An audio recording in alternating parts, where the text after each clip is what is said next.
Hindi pa man malinaw sa ngayon ang magiging hinaharap ng Independent Commission for Infrastructure, lalo pat iisa lamang ang miyembro nito.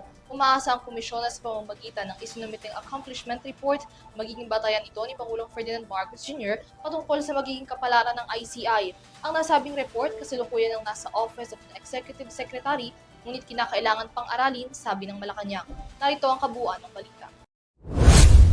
September 11, 2025 nang buuin ng Administrasyong Marcos ang Independent Commission for Infrastructure na inatasang pangunahan ng investigasyon sa mga maanomalyang flood control at infra projects sa bansa sa gitna ng isyu ng talamak na korupsyon.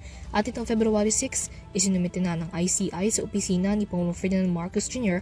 ang 125-day accomplishment report nito mula nang magsimula ang operasyon noong September 15, 2025 hanggang January 18, 2026. Nitong Lunes, kinumpirma ng Malacanang ang pagkakatanggap sa report at nakasalukuyan na itong nasa opisina ng Executive Secretary.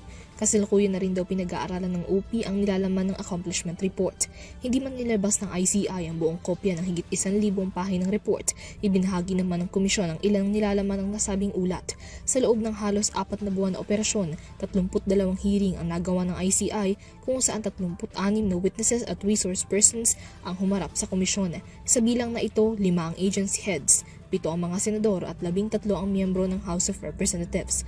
9 na referrals din ang naisumite ng ICI sa Office of the Ombudsman kung saan 65 individual ang nairekomendang makasuhan. 66 na individual din ang nairekomendang mapatawan ng Immigration Lookout Bulletin Order o ILBO.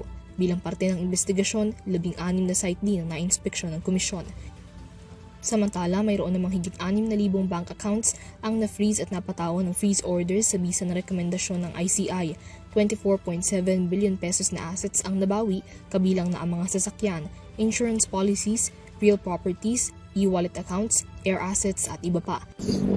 Hindi pa man ganap na nakababalik sa official operations dahil wala pang mga bagong commissioners, isinumite ng ICI ang accomplishment report na maaaring maging batayan ng Pangulo sa pagtukoy ng mga susunod na plano at hakbang para sa komisyon.